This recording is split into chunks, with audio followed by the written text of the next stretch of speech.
Gracias por visitar el canal de Sion Guatemala. Esperamos que este mensaje sea de bendición para tu vida. No olvides seguirnos en nuestras redes sociales, Facebook como Sion e Instagram como Sion Guatemala. Y no olvides suscribirte para más contenido que impacte tu vida. Dios te bendiga. Pues que el Señor les bendiga, tal como habíamos allí anunciado por algunas redes sociales. El Señor ha puesto en nuestro corazón el poder abrir el día de hoy, ahí cortar ese listón inaugural para una nueva serie que en nuestro corazón pues ha estado, no solamente en nuestro corazón, yo les comparto un poco más, ha sido una serie que por lo menos para aquí en mi hogar fue de mucha bendición. Digamos que ya pasamos toda esta serie hace algún tiempito corto aquí con nada más con mi esposa, mi hija ahí acercándonos a esta reflexión bíblica, ¿verdad? Ya vamos a ver de qué trata. Pero bueno, hemos titulado esta serie El ADN del cristiano, que si el Señor lo permite, son 5 temas, 5 mensajes, 5 sermones que vamos a estar compartiendo a partir del día de hoy. Ya van a ver en la siguiente diapositiva la presentación de la serie, pero hemos decidido titularlo El ADN del cristiano, ¿verdad? El ADN es algo, sobre todo ahora por el avance de la ciencia, es algo que se continúa estudiando, ¿verdad? En verdad que sabemos a nosotros, aún los científicos dicen que conocemos tan poco de nosotros mismos, porque la creación de nosotros como seres humanos es una absoluta grandeza, una maravilla de la ingeniería divina, ¿verdad? Hay cosas que nosotros no entendemos. Yo no tenía preparado contarles esto, pero nos enteramos por ahí con mi esposa de una pues conocida de ella que estaba con un hijo más o menos de 2 años de nacido, ¿verdad? Ya el bebé de 2 años y el bebé continuaba lactando. Pero resulta ser que, imagínense ya la leche que una mujer que da de mamar tiene después de 2 años, pues ya es una leche, no sé, qué sé yo no soy especialista en esto, pero quizá más consistente, más, no sé, ya como más madura, digámoslo así, ¿verdad? Una leche un tanto más madura, pero resulta ser que esta mujer quedó nuevamente embarazada y es impresionante que a lo largo de los meses de gestación, como que el cuerpo dio un reinicio a la lactancia y entonces de tal manera que la leche se comienza a condicionar para la llegada del nuevo bebé. Yo cuando escuché esto, la verdad es que derramé mis lágrimas. Yo le decía, no puedo creer cómo Dios nos creó tan perfectos. O sea, nuestro ser es extraordinariamente perfecto. Aunque nosotros nos veamos en el espejo y no veamos la perfección del Señor, si nosotros supiéramos el tiempo invertido, el detalle invertido en la unión de los cromosomas desde que estábamos en el vientre de nuestras madres, yo creo que tendríamos una percepción distinta de cómo nosotros nos vemos a nosotros mismos.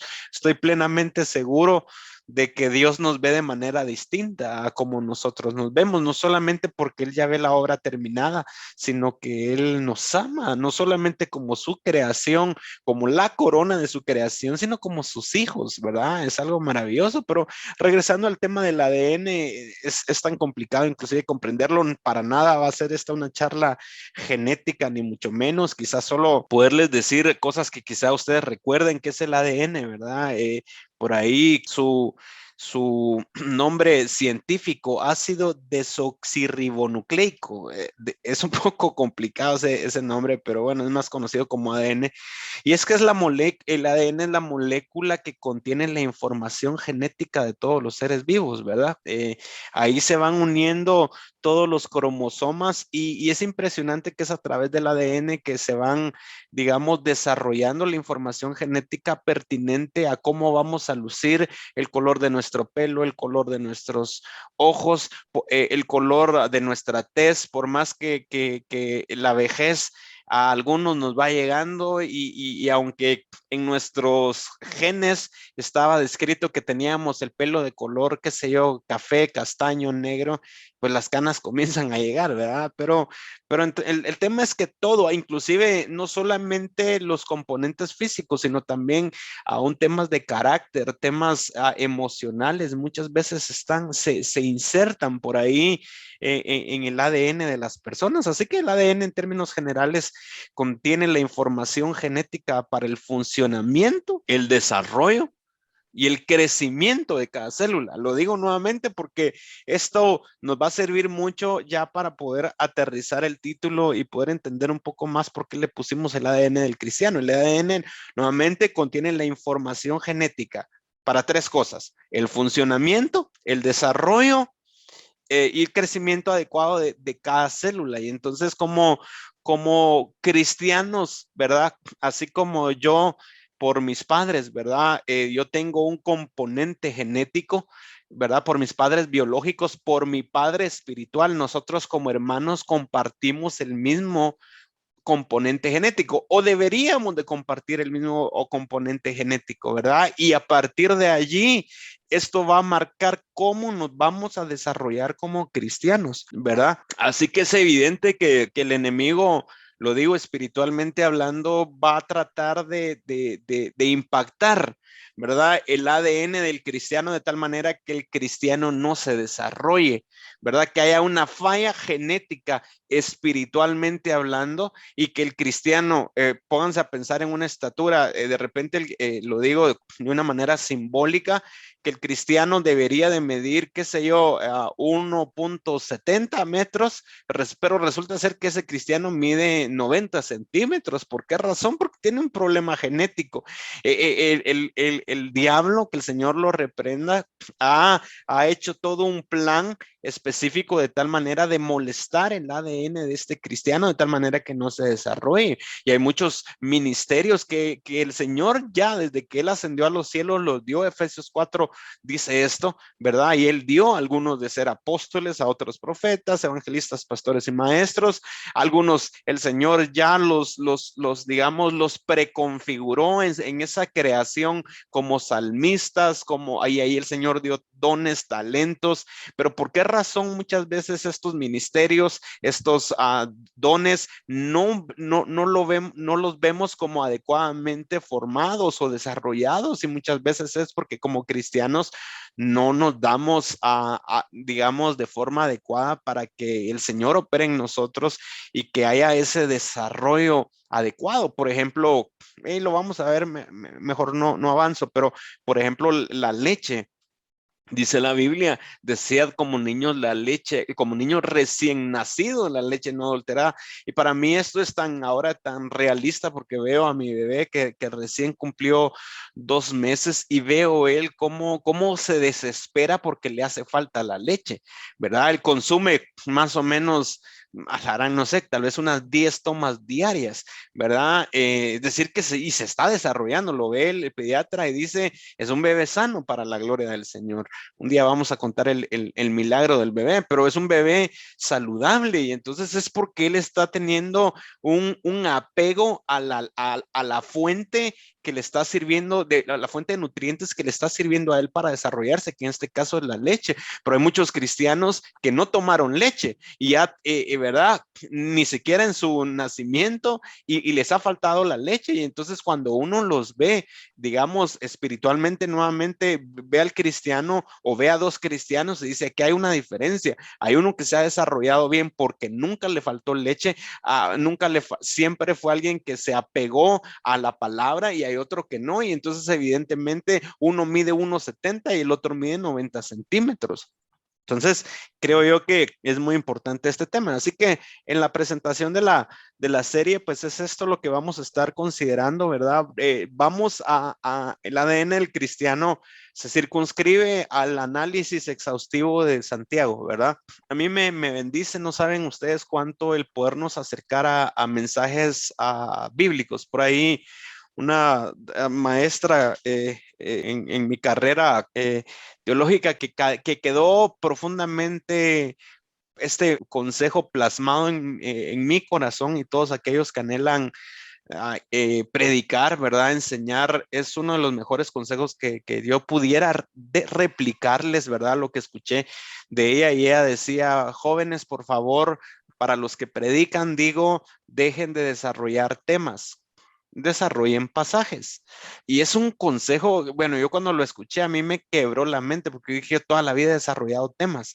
Quiero predicar de la, qué sé yo, de la santidad o del ayuno, por ejemplo, y entonces en todas las veces que aparece ayuno en la Biblia, y me voy saltando de Éxodo a Jeremías a Esther, me voy por Mateo, y luego terminan las cartas paulinas. No que esté mal, pero quizás estoy hablando de ayunos distintos, ¿verdad? No es lo mismo o la cosmovisión del ayuno de los judíos que de los cristianos, ¿verdad? Entonces como que se mezcla mucho contexto. Entonces ella decía: mejor desarrollen pasajes, y me he dado cuenta yo que para podernos acercar a una predicación que los teólogos llaman una predicación expositiva de la palabra, no hay mejor cosa que quedarnos en un contexto. Entonces, en el ejemplo del ayuno, el día de mañana usted tiene en su corazón de parte del Señor desarrollar una temática del ayuno.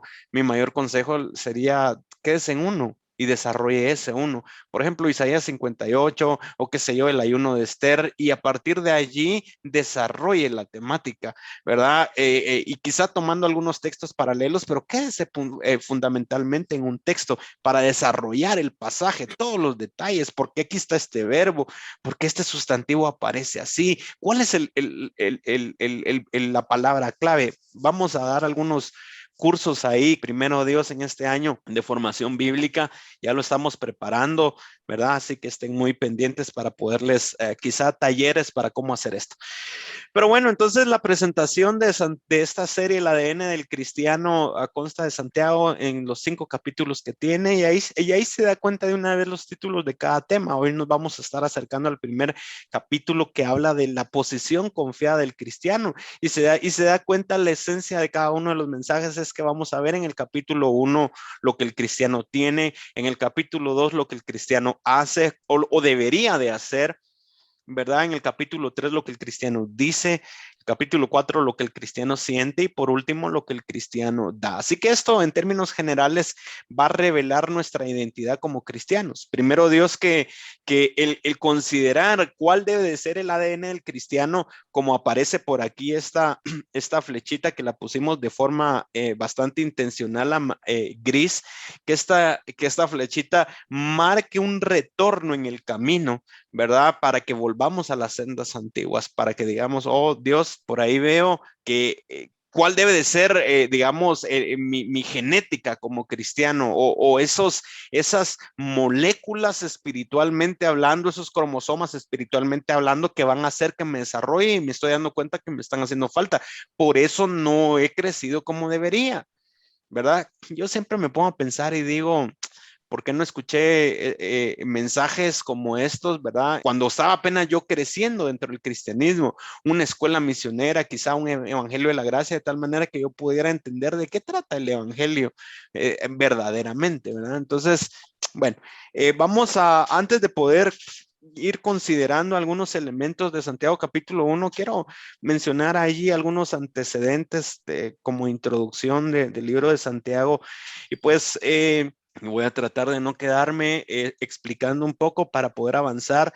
Pues bien saben ustedes, dos cosas vamos a decir hoy de Santiago. Cada vez que avancemos, vamos hasta aún al capítulo 5, siempre vamos a ir viendo algunos antecedentes de Santiago, para que conozcamos un poco más acerca de los contextos bíblicos, históricos, geográficos y demás del tema de la carta de Santiago. Así que el autor de Santiago no fue Santiago el apóstol, sino Santiago, el hermano de Jesús, ¿verdad? El hermano menor de Jesús. Bueno, él tuvo, por ahí se ve en la palabra que ahí cabalmente en los textos, donde dice Jacobo o Santiago, el hermano de Jesús, Jacobo, hijo de María y José, y en estas dos citas, Mateo 13:55 o Marcos 6:3, es un texto paralelo, se ven los nombres de los hermanos varones del Señor Jesucristo, ¿verdad? Los hijos, digamos, medios hermanos, ¿verdad? Porque ellos sí eran hijos de José biológicamente hablando, ¿verdad? Y por ahí se ve que estaba Jacobo o Santiago, se ve en otro tipo de versión bíblica. Y se ve Judas y por ahí se ven otros dos, ¿verdad? Entonces dice, el autor no fue, perdón, fue Jacobo, hijo de María y José, no fue uno de los 12 apóstoles, ni fue, y este es Santiago, ni fue al principio creyente en su hermano Jesús, ¿verdad?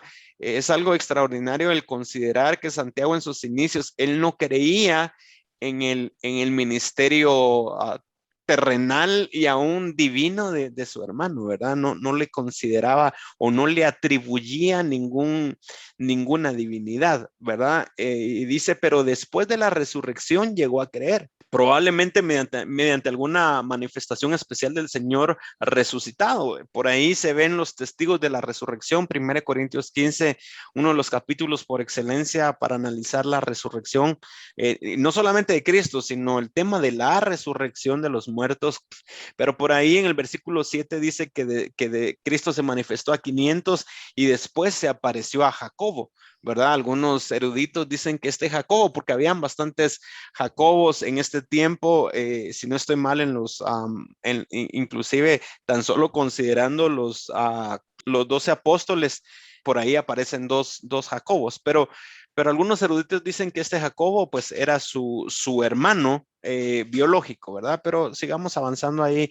Dice, entonces Santiago, el hermano de Jesús, era reconocido como apóstol en Gálatas 1:19 por Pablo. No que Pablo lo llamara apóstol, solo lo reconoció dentro de los apóstoles. Fue uno de los dirigentes de la iglesia de Jerusalén. Vamos a hablar un poco de esto. Y esto es muy importante. Cuando Pablo escribe la carta a los Gálatas, él escribe acerca de los líderes de la iglesia en Jerusalén. Y para sorpresa de muchos, Pablo escribe el nombre de Jacobo, el hermano de Jesucristo, primero que Pedro y Juan. En el griego, el orden de las palabras importa muchísimo porque le da cierta notoriedad en la forma como inscriben. Digamos, uno ve una oración, y lo he dicho en alguna oportunidad, uno ve una oración gramatical en griego y lo primero que aparece es quizá lo más importante de la oración, ¿verdad? Entonces, en este momento de la iglesia en Jerusalén, seguramente había una notoriedad mayor, había una preeminencia en Jacobo, ¿verdad? Más que Pedro y quizá que Juan, ¿verdad? Esto lo vemos en Hechos 15, también en el primer concilio de la iglesia cristiana.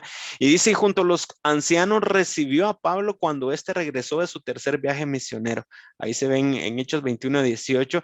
Así que él, el hermano de Jesús, Santiago o Jacobo, es el autor de la epístola de Santiago. El justo, le llamaban los antiguos a Jacobo por sus sobresalientes virtudes. Según la tradición, murió apedreado por los líderes religiosos, ¿verdad? La gran mayoría de apóstoles de este tiempo primitivo murieron de una forma bastante dramática, ¿verdad? Como el apóstol Pablo, el apóstol Pedro. Algunos historiadores dicen que murieron ahí en el tiempo de Nerón de una forma bastante cruel.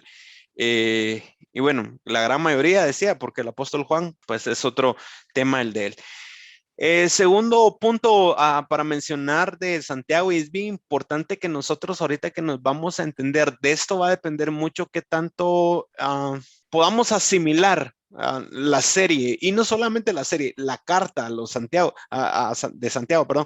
¿Por qué razón? Porque debemos de considerar cuál era el ambiente de la época. Miren, pónganse ustedes a pensar que, como dice la primera viñeta, la epístola de Santiago se escribió probablemente antes del año 50 después de Cristo, siendo así de los primeros escritos neotestamentarios. Algunos dicen que fue la primera carta de todo el Nuevo Testamento que se escribió.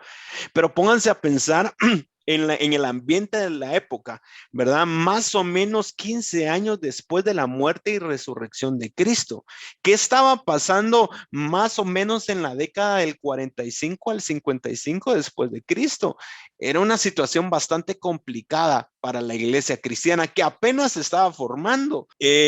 La gran mayoría de apóstoles de Jesús estaban esparcidos. La iglesia naciente tenía una necesidad de identidad, ¿verdad? Es decir, que, por imagínense, usted está en una iglesia del año 45 al 55, por ahí escuchaba de Pedro, de Pablo, de Juan, pero quizá nunca los vio, porque, ¿por qué razón? Porque usted estaba en Jerusalén y por ahí andaba Pablo en Corinto, por ahí quizá andaba Pedro en Roma, de Juan no mucho sabía usted, ¿verdad? Por ahí veía en la iglesia Santiago nada más, y hablaban de Jesús, ¿verdad? Y había muchas cosas que todavía no estaban bien asimiladas. ¿Por qué razón? Porque también hay que considerar que en este tiempo los escritos sagrados que tenían la iglesia naciente no tenían la Biblia como lo tiene usted, Génesis, Apocalipsis. Aquí la iglesia 55, perdón, 15 años después de que el Señor Jesucristo aproximadamente resucitó, la iglesia no tenía la Biblia entera, los escritos sagrados que tenían eran los del Antiguo Testamento. Por eso cuando Pedro escribe toda la escritura es válida, es útil para enseñar, pero es inspirada por Dios. Dice también, Pedro se refiere pues al Antiguo Testamento porque era lo que estaba escrito, y no solamente lo que estaba escrito, sino que lo que tenía una escritura que ya se había considerado que era una revelación inspirada por Dios, certificada, que era el Antiguo Testamento. Así que ellos lo que tenían era la iglesia. Si usted hubiera estado en esta iglesia, tenían los escritos sagrados del Antiguo Testamento, y quizá algunas cartas paulinas se comenzaban a dejar ver. Por ejemplo, como la carta a los tesalonicenses, que fue la primera que Pablo escribió. Entonces, imagínense el ambiente de la época. Y no solo esto, sino que después, la segunda viñeta, después del martirio de Esteban, que ahí lo vemos en Hechos 7, aumentó la persecución y los cristianos de Jerusalén fueron esparcidos. Ya no solamente los líderes, ¿verdad? Los apóstoles, sino que también comenzaron a ser esparcidos a los cristianos, ¿verdad? Por todo el mundo romano, y quizá por esta razón comenzó a haber mucho sincretismo religioso, mucha mezcla religiosa, porque evidentemente no tenían la formación doctrinal como quizá usted la tiene el día de hoy. Usted agarra los escritos paulinos y de ahí mete todos los más o menos, por lo menos 15 escritos paulinos o más o 15 escritos, lo voy a decir, del Nuevo Testamento con influencia paulina, ¿verdad? Además de todas sus cartas, metiendo en esa misma licuadora Lucas, que fue el Evangelio de Lucas, que Lucas fue discípulo de Pablo, metiendo Hechos de los Apóstoles, que también lo escribió Lucas. Y entonces cuando usted mete todo eso a la licuadora, usted sale de allí, sale mucha doctrina, pero la iglesia naciente no tenía mucha doctrina. Entonces había mucha falta de identidad, había mucha falta de estructura, como dice acá, de estructura básica del creyente. Y entonces por eso Santiago, él escribe su carta de tal manera de recordar cuál es esa estructura básica, cuál es el ADN, en ese momento cuál era el ADN del cristiano, pero sigue siendo, la carta de Santiago sigue estando válida. Entonces, pónganse a pensar que en el momento que Santiago la estaba escribiendo, era una carta, digamos, como una especie de mapa, ¿verdad? Una especie, lo voy a decir así, era una especie de Waze, ¿verdad? Espiritualmente hablando, de tal manera que esto estaba marcando un camino y le estaba diciendo a los nuevos cristianos que muchos estaban, los que la cristiandad comenzó a crecer de forma bastante rápida, de una forma exponencial, pero muchos no tenían ese fundamento, ese sustento, no sabían exactamente qué debían de creer, sabían de Jesús, pero no sabían cómo en qué cimentar todo su credo, y también necesitaban, bueno, no solamente argumentar en qué creían, sino cómo debían de vivir, de qué se trataba ser cristiano. Allá por en la región de Antioquía, Hechos 13, donde por primera vez se le llamó a las personas cristianas, ¿verdad? Ahora, no sé, en verdad, ¿qué pensaría usted o qué piensa si alguien le dice, mira, ¿qué es cristiano? O sea, ¿qué significa el término cristiano? Alguien, quizá lo más fácil es decir, es alguien que conoce a Cristo, ¿verdad? Pero, o cree en Cristo, pero esta respuesta está muy, no muy buena, ¿verdad? Porque Santiago también, lo vamos a ver más adelante, dice que los demonios creen, pero ellos no son cristianos. Así que cristiano, ¿por qué se atribuyó esta palabra cristiano o se acuñó por primera vez la palabra cristiano? Y era porque eran como pequeños cristos, ¿verdad? Pero no lo piense de forma divina, sino piense en pequeños cristos, alguien que estaba siguiendo, digamos, digamos, las hazañas recién realizadas por Cristo, alguien que se comportaba como Cristo, alguien que hablaba como Cristo, alguien que pensaba como Cristo. Allí fue donde por primera vez se le acuñó a alguien cristiano. Así que los primeros cristianos, ¿verdad? En este tiempo, muchos nuevamente no sabían cómo comportarse. Entonces, la carta de Santiago para esta primera iglesia fue una luz en un camino un tanto sombrío por tanta persecución. Y entonces a partir de allí, pues les ayudó a construir mucho acerca de la personalidad.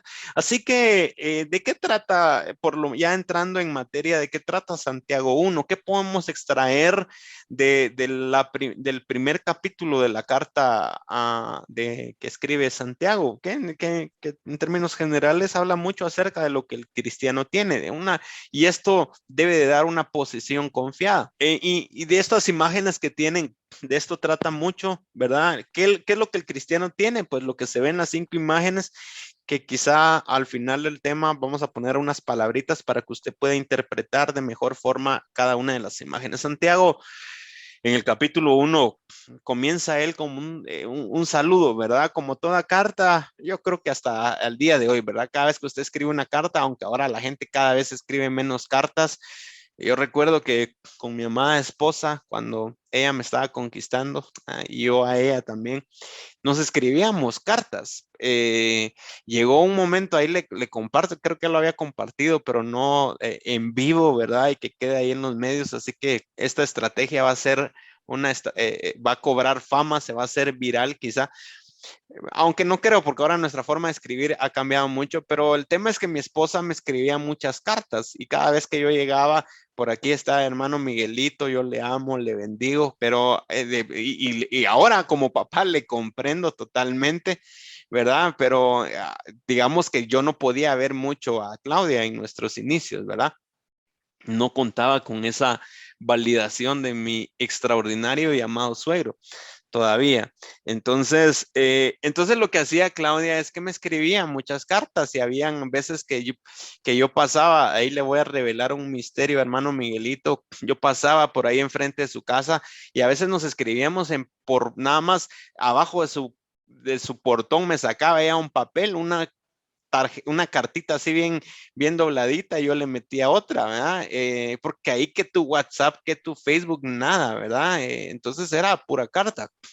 Pero llegó un momento dado en que él juntaba cartas y cartas y cartas que yo le dije, mira, mejor te voy a comprar un cuaderno, mejor comprémonos un cuaderno, tu cuaderno y mi cuaderno, y entonces solo nos intercambiábamos los cuadernos. Y ahí miramos qué fue el último que escribió.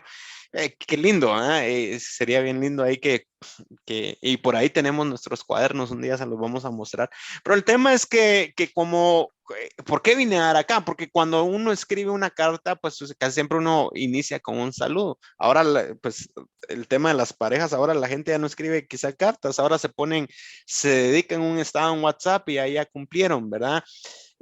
No está mal, pero me parece, no sé si porque seré romántico, pero me parece que lo privado, ¿verdad? Esto lo lees solo tú, esto lo leo solo yo, siempre es algo lindo, ¿verdad? Es bien fácil poner un estado o en Facebook de decir, mi amor, te amo, y una imagen ahí sonriendo, pero eso no necesariamente refleja el estado de la pareja, ¿verdad? A veces es como para hacer algo más público que en realidad no lo es, pero bueno, puede ser que sí, puede ser que no. Pero regreso a Santiago. En este tiempo se acostumbraba toda carta, ¿verdad? A dar saludos, todo lo que dije solo por los saludos de Santiago, pero regreso acá, saludos de Santiago. Y entonces en el versículo 1 de la Nueva Traducción Viviente dice, yo Santiago, esclavo. Qué lindo eso, ¿verdad? Cómo se tenía esa costumbre en el tiempo antiguo de escribir. Igualmente escribía Pablo. Yo, Pablo, esclavo, en algunos, si usted analiza todos los primeros versículos de las cartas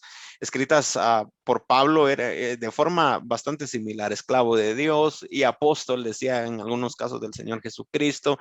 En este caso, Santiago dice esclavo de Dios y del Señor Jesucristo, como que evidenciaba mucho acerca de la identidad de cada uno de ellos en la forma de presentarse.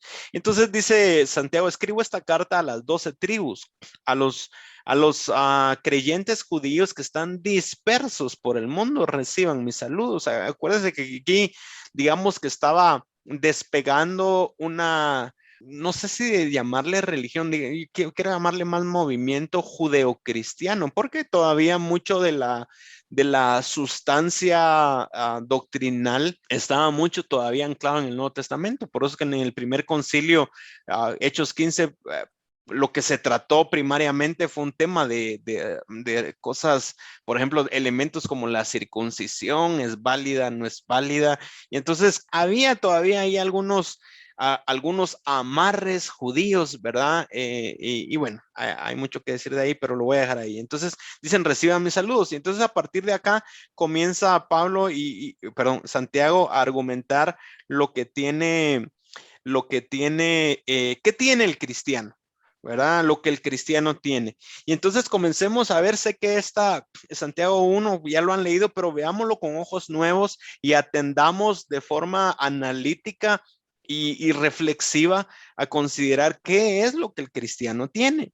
Según el primer versículo, me voy al versículo 2, que el primero fue el saludo que recién hablamos, y dice, amados hermanos, cuando tengan que enfrentar cualquier tipo de pruebas, considérenlo como un tiempo para alegrarse mucho. Aquí recordarán ustedes la Reina Valera, por ejemplo, dice, gozaos cuando paséis diversas pruebas, sabiendo que la prueba de vuestra fe produce paciencia. Pero la nueva traducción viviente, ya una traducción un tanto más dinámica, dice, porque ustedes saben, versículo 3 leo, porque ustedes saben que siempre que se pone a prueba la fe, la constancia tiene una oportunidad para desarrollarse, es decir, que pruebas van a haber.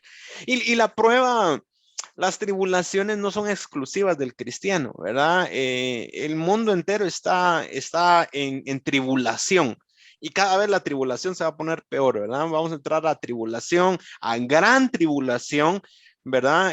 O sea que las cosas, yo quisiera decirle que van a mejorar, pero nuestro mundo tiene fecha de caducidad, lastimosamente, no solamente en el tema sanitario. Por ahí estaba leyendo yo que aunque están ya vaticinando que las pandemias, sobre todo esta pandemia de coronavirus, tiene fecha digamos, de caducidad, están vaticinando la llegada de nuevas pandemias. La crisis sanitaria no va a ir reduciendo, va a ir de menos a más.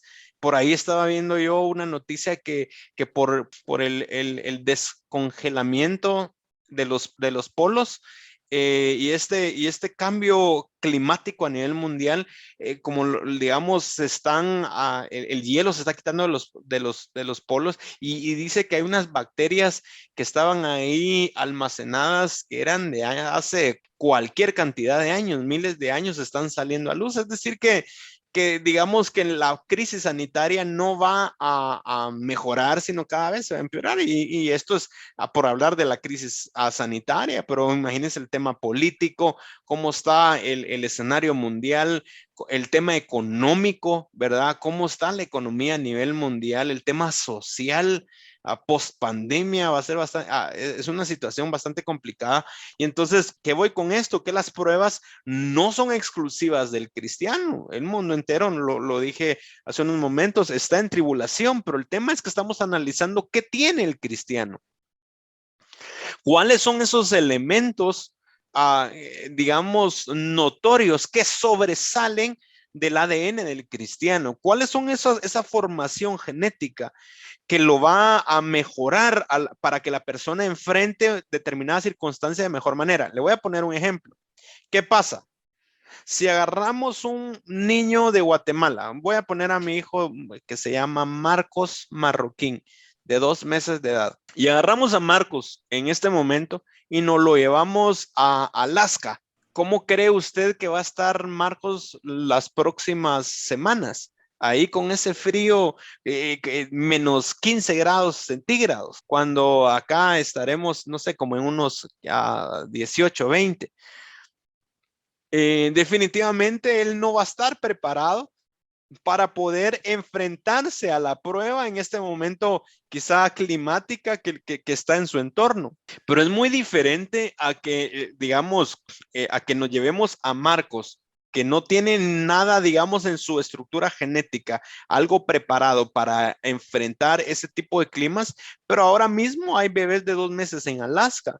Entonces, ¿cuál es la diferencia? La diferencia tiene que ver mucho en la genética. Es gente que una vez puse a ver un programa de Discovery, es gente que ha desarrollado genéticamente algo especial para poderse enfrentar a determinadas circunstancias. En este momento, considerando el frío, algo que no tiene Marcos, sí va a tener quizá un niño que no solamente esté creciendo allá, sino que toda digamos, a sus padres, sus abuelos, toda su línea genética haya sido de allá. Entonces, si nos ponemos a hacer un análisis científico de la genética del ADN, nos vamos a dar cuenta que es distinto. Por eso es que estas personas hasta tienen una tez distinta, quizá un poco más gruesa, tienen determinado color de ojos, determinado color de pelo, y entonces todo esto aporta. Cierro ese ejemplo y entonces digo nuevamente que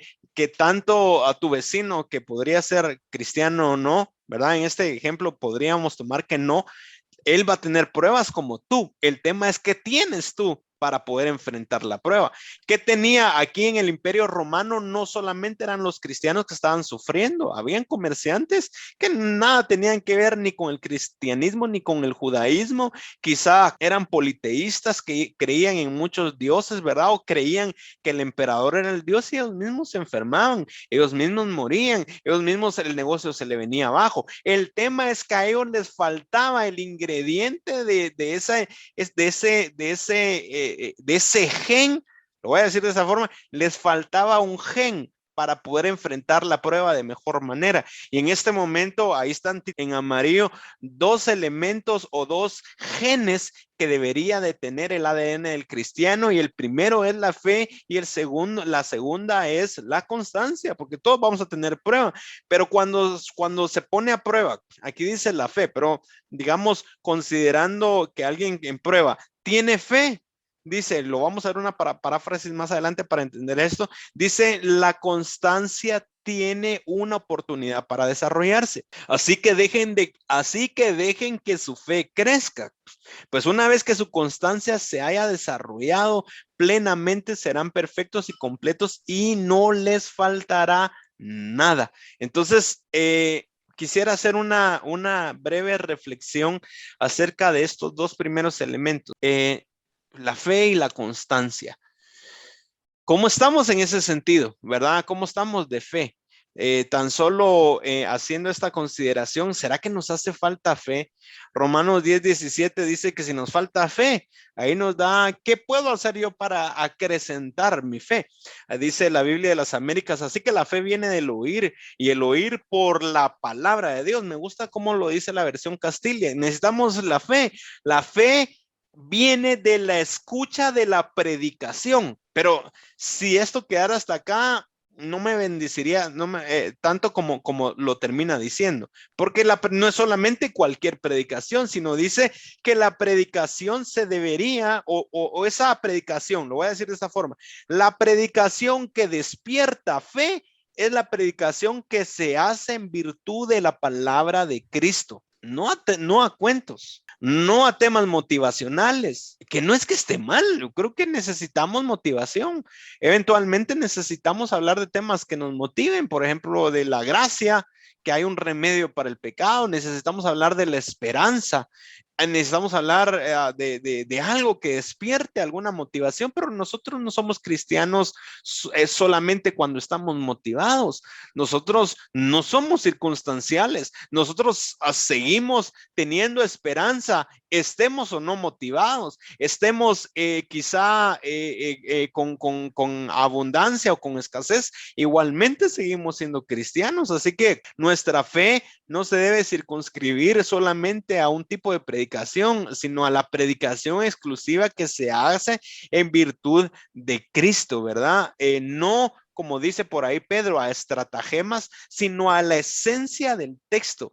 Así que debe ser un tiempo de proclamar una palabra transformadora de Dios, acercarnos cada vez más a la esencia del texto y replicarla de tal manera que esa palabra vaya despertando fe. Así que la fe, dice, proviene de oír, y oír depende de la predicación de la palabra de Cristo. Necesitamos fe, necesitamos escuchar. Y si necesitamos escuchar la predicación de la palabra de Cristo, hermanos. Es tiempo de que regresemos a las escrituras. Y hablando un poco de una vez, pegando esto con la constancia, quédense con esta frase: necesitamos regresar a las escrituras. Y ahora preguntémonos, ¿nos hace falta constancia? ¿Qué hacemos para desarrollar constancia? Santiago 1:3, una paráfrasis escrita por su servidor. Yo escribí: las pruebas vividas siendo dependientes de Dios dan a la constancia oportunidad de crecer. Es decir, que pruebas, como lo dije hace unos momentos, vamos a tener, pero si como pruebas, las pruebas que vienen, nosotros en cada prueba nosotros seguimos dependiendo de Dios, la constancia se sigue desarrollando. Además, otro elemento de cómo desarrollo constancia, porque es impresionante que Santiago le comienza a decir a los cristianos de 15 años después de que el Señor murió y resucitó, que estaba un tanto quizá faltos de norte, les comienzan a decir: miren, despierten, cristianos de esta época, de esta generación. Ustedes necesitan, ¿cómo se deben de comportar? ¿Qué deben de tener? Primariamente, ustedes deben de tener fe. Seguidamente, ustedes deben de tener constancia. Así que las dos primeras cosas que dice Santiago, para mí, me parece que son las más importantes. Primero, fe, porque si no tenemos fe, ya tan solo con eso no nos podemos llamar cristianos. Pero algo que nos hace falta como cristianos, como personas, ese gen que yo veo que constantemente nos hace falta, es constancia. Yo no sé si por lo cultural todavía hay un problema adicional, porque el latino, el chapín, puede ser que no sea tan constante. Para la constancia, para desarrollar más la constancia, hay un elemento que dice 1 Corintios 9:5 en la palabra de Dios para todos, que mucho nos hace falta. Y dice aquí Pablo, escribiendo a los Corintios, dice que todos los deportistas que compiten en la carrera tienen que entrenar ¿con qué? Con disciplina. Y ellos dicen, lo hacen para poder recibir un premio que no dura, pero nuestro premio dura para siempre. Entonces, ¿qué pasa que no somos nosotros constantes? Es que no somos disciplinados. Por allí, este viernes, nuestra noche de oración 28ª, o nuestra noche de oración número 28, hacíamos una reflexión bíblica acerca de Romanos 12:12, de la constancia en la oración, y por ahí se conectó una hermana que es maestra, ¿verdad? Es docente, y yo le preguntaba a ella: mire, ¿cómo le diría usted en una frase a un niño de 5 años que significa constancia? Ella decía: hacer algo todos los días. Tan sencillo, pero tan real. Es algo, ¿cómo desarrollamos constancia? Miren, todo inicio de un año, ¿verdad? Es un buen tiempo para tomar nuevas disciplinas. ¿Y por qué no será que, me pongo a pensar, no será que en nuestra vida nos ha hecho falta no solamente fe, o quizá fe pues hemos tenido, pero nos tenemos que acercar más a la verdadera predicación para que nuestra fe vaya creciendo y así no apostatemos? En el final de los tiempos, la gente va a comenzar a apostatar, lo dice Pedro.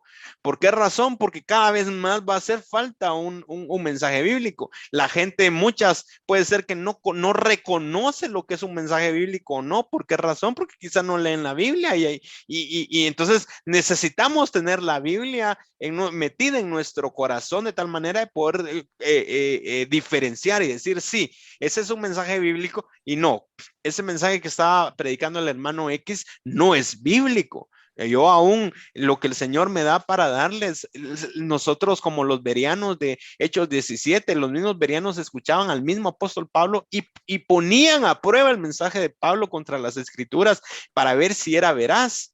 Entonces, todos los mensajes nosotros los tenemos que poner a prueba para ver si son veraces. Escuchámoslo todo, retengamos lo bueno y desechamos lo malo, pero el tema es, necesitamos tener las escrituras dentro de nosotros para poder hacer esa diferenciación. Así que la gente en el final del tiempo va a apostatar, ¿verdad? Va a dejar de creer, va a dejar la fe. ¿Por qué? Porque le faltó palabra. Pero me voy entonces con constancia. Hay gente que está llevando una vida cristiana como que fuera un electrocardiograma, ¿verdad? Con momentos con tanta inconstancia. Hoy sí estoy bien espiritualmente hablando, mañana no, pasado sí, después no. Hay mucha fluctuación del estado espiritual. ¿Por qué razón? Porque nos está haciendo falta constancia. La pandemia vino a avivar una crisis de aquellos que supeditaban su estado espiritual a si se congregaban el determinado día X en la iglesia. Si iban el domingo a la iglesia, estaban bien, y si no iban, estaban mal. Y entonces creo yo que nuestro estado no puede, espiritual necesariamente podría depender de eso. Evidentemente congregarse es una bendición, pero aquí regresando a los cristianos de este tiempo, no habían iglesias como las hay ahora.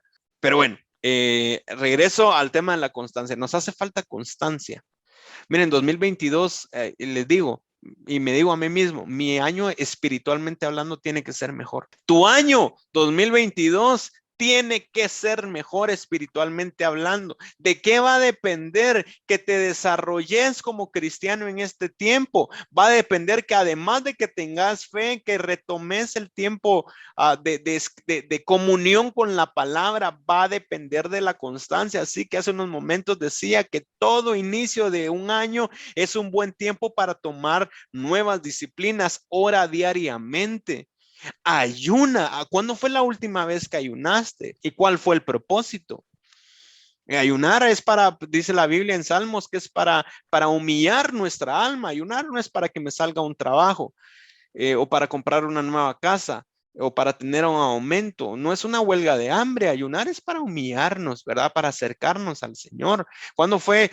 O qué libro, como siempre decimos, qué libro de la Biblia estás estudiando o leyendo? ¿Cómo estamos en los tiempos de comunión? ¿Verdad?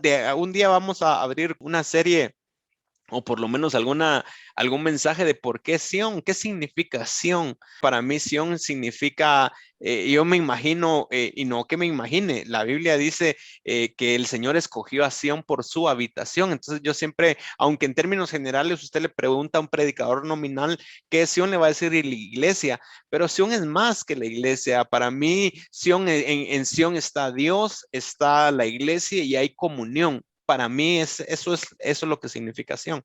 Pero bueno, no solamente disciplinas espirituales. ¿Qué tal un buen año? El inicio del año también es bueno para tomar algunas disciplinas, qué sé yo, materiales, por ejemplo. ¿Qué tal si comemos bien? ¿Verdad? Es tiempo de comer bien, o leamos libros, o aprendamos un idioma, pero hagámoslo todos los días. Comencemos a ejercitarnos en el desarrollo de la constancia. Y entonces tomemos disciplina. Y esto estoy plenamente seguro.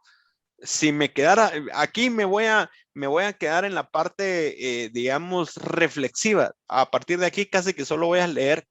Pero sí, por favor, hermano, hermana, ¿quieres vivir un cristianismo trascendental? Que verdaderamente seas un personaje dentro del cristianismo, que verdaderamente trasciendas dentro del evangelio en tu generación. Necesitamos comenzar a desarrollar una fe, a desarrollar una constancia diferente. Ok, me voy para terminar el capítulo 1. Llegada a la prueba, o desarrollamos constancia o duda. ¿Por qué razón? Lo dice Santiago 1:6. Porque una persona que duda tiene la lealtad dividida y es tan inestable como una ola del mar que el viento arrastra y empuja de un lado a otro. Es alguien que, mire el problema de la duda, en vez de desarrollar constancia en la prueba. Esas personas no deberían de esperar nada del Señor. Su lealtad está dividida entre Dios y el mundo, y son inestables en todo lo que hacen. ¿Por qué? Porque hay gente que está dudando. Lo contrario a la constancia. Ok, me voy un poquito más adelante. Luego, Santiago, ya me voy para el versículo 12. Dice Santiago, hay una promesa extraordinaria acá, porque Dios dice, bendice a los que soportan con paciencia las pruebas y las tentaciones, porque después de superarlas, tú estás llamado a superar pruebas, a superar tentaciones, vas a recibir la corona de vida que Dios ha prometido a quienes lo aman. Cuando sean tentados, acuérdense de no decir Dios me está tentando, porque Dios nunca es tentado a hacer el mal y jamás tienta a nadie. La tentación viene de nuestros propios deseos, que es concupiscencia, ¿verdad? En otra traducción, los cuales ese mal deseo activa como un círculo, es como que el que activa la mecha. ¿Verdad? Un círculo vicioso. Y entonces este mal deseo, la concupiscencia, nos seduce, nos arrastra y de esos deseos nacen los actos pecaminosos y el pecado cuando se deja crecer, da luz la muerte, que en el griego es thanatos, que no es una muerte biológica. Pequé y me morí, no, alguien puede decir yo pequé y no me morí, no, pero en la medida que pecas, hay muerte, pero es muerte thanatos, es decir, no es una muerte necros. Necros, cuando habla la Biblia de muerte necros en el griego, sí es muerte biológica, pero muerte thanatos es separación de Dios. Entonces, en la medida que el pecado avanza en mí, en esa misma medida me voy separando de Dios. Tanto así que pudiera ser una separación temporal, pero podría llegar a lo eterno. A esta separación eterna de Dios es lo que la Biblia llama muerte segunda. Alguien que va a estar separado de Dios eternamente y no en un lugar muy lindo, un lugar que es conocido como el lago de fuego. Que el Señor nos ayude, ¿verdad? Tiempo de tener fe. Me gusta como Romanos, vamos a ver, Romanos 4:13, si no estoy mal en la nueva traducción viviente, dice que por la fe Abraham vivió una relación correcta con Dios. Es tiempo de que corrijamos nuestra relación con el Señor, que tengamos una relación correcta con Él y luego desarrollemos constancia, ¿verdad? Para en vez de estar separados de Él, estar pegados a Él, estar en Cristo y aquel que está en Cristo es nueva criatura. Las cosas viejas pasaron, y aquí todas son hechas nuevas. Voy a para terminar, Santiago 1. ¿Qué tiene el cristiano? ¿Qué es lo que tiene el cristiano? Tres cosas aquí se ven bien sencillas. Mis amados hermanos, quiero que entiendan lo siguiente. Todos ustedes deben de ser rápidos para escuchar. Recuerda que esto estaba moldeando el ADN del cristiano de la primera época. El cristiano debiera ser rápido para escuchar, lento para hablar y lento para enojarse, porque dice Santiago que en el enojo humano no produce la rectitud que Dios desea. Así que, ¿qué tiene el cristiano? Tan solo considerando esto, diciéndolo en una frase, que tiene el cristiano? Tiene un buen carácter, ¿verdad? Dice por ahí un texto en Proverbios que en la nueva traducción viviente me quedó a mí en mi corazón y dice, dime quién pelea y te diré quién peca. Solamente los más peleoneros. Hay por ahí no gato encerrado, sino pecado encerrado. El cristiano tiene buen carácter. ¿Qué cosas tiene el cristiano? Santiago 1:21. Así que dice Santiago, quiten de su vida todo lo malo y todo lo sucio y acepten con humildad la palabra que Dios les ha sembrado en el corazón, porque tiene el poder para salvar su alma. No solo escuchen la palabra de Dios, tienen que ponerla en práctica. De lo contrario, solamente se engañan a sí mismos, pues si escuchas la palabra, pero no la obedeces, sería como ver tu cara en un espejo. Te ves a ti mismo, luego te alejas y te olvidas cómo eres. Lo que hace la palabra, un cristiano sin palabra pierde su identidad. Por eso puse aquí sin identidad. En la medida que nos vamos metiendo a la palabra, vamos recobrando nuestra identidad. Pero si miras atentamente a la ley perfecta que te hace libre y la pones en práctica y no olvidas lo que escuchaste, entonces Dios te bendecirá por tu obediencia. ¿Qué tiene el cristiano? Además de fe, además de constancia, además de buen carácter, tiene obediencia a la palabra de Dios. Y por último, ¿qué es lo que tiene el cristiano? Santiago 1:27, un versículo que hemos hablado tanto en Sion porque está moldeándonos mucho en Sion. Y dice, la religión pura y verdadera a los ojos de Dios es o consiste en ocuparse de los huérfanos y las viudas en sus aflicciones. Es decir, que se ocupe del necesitado y no dejar que el mundo te corrompa. Así que además de fe, y aquí lo resumo muy bien, qué elementos, qué cosas debería de tener el cristiano. El cristiano debería de tener fe primariamente, ¿verdad? El cristiano debería de tener fe. Ya les dije hace unos momentos, sin fe no nos podríamos llamar cristianos. ¿En qué deberíamos de creer? Miren, la verdad es que una vez me puse a hacer yo un ejercicio y yo lamento mucho que las iglesias cristianas evangélicas ya no profundizan en ello, ¿verdad? Sí lo hacían las iglesias históricas, que era el credo. ¿Cuál es el credo de la iglesia? ¿En qué crees tú? Así que primero Dios, cuando el Señor ya nos dé nuestro lugar físico, queremos tener en una buena área ahí nuestro credo, ¿verdad? En lo que creemos, y luego tú debes de considerar siempre, bueno, y eso es lo que cree la iglesia, o todos como conjunto, pero yo qué creo. Que creo que en esa serie que estamos viendo, la identidad de Jesús, ¿qué creo de Jesús? ¿Qué creo de Él? ¿Quién es Él para mí? Luego, ¿qué creo yo de la salvación? ¿Se pierde o no se pierde? Luego, ¿qué creo yo de la venida del Señor? ¿Será que soy premilenial o seré posmilenial o seré amilenial? No creo en el milenio. ¿Qué creo del apocalipsis? ¿Qué creo yo de la gracia? ¿Qué creo yo del pecado? ¿Dónde está puesta nuestra fe? Así que es algo primordial lo que el cristiano debe tener. Luego, el cristiano debe de tener constancia. Miren, hermanos, por favor, acepten el consejo ministerial que yo les pudiera dar. Como decía Pablo, yo les ruego, Pablo daba sus rogativas apostólicas. Yo con mucha humildad les doy mis rogativas. Por favor, desarrollen constancia. Esto nos está haciendo falta para vivir una vida cristiana excelente. ¿Qué es lo que tiene el cristiano? Tiene buen carácter, hermanos, tiempo de buen carácter. Comenzamos no, no digamos eso de, es que eso es como ese es mi apellido, me sale el apellido. No, hermanos, el que está en Cristo, nueva criatura es, las cosas viejas pasaron. Necesitamos ir cambiando nuestro carácter. Veamos las cosas de distinta perspectiva, porque muchas veces tenemos mal carácter porque tuvimos un mal día. Veamos las cosas en perspectiva. Mañana vamos a tener otro día, que cada día tenga su propio afán. Tratemos de ser la mejor versión de nosotros mismos. Por último, ¿qué tiene el cristiano?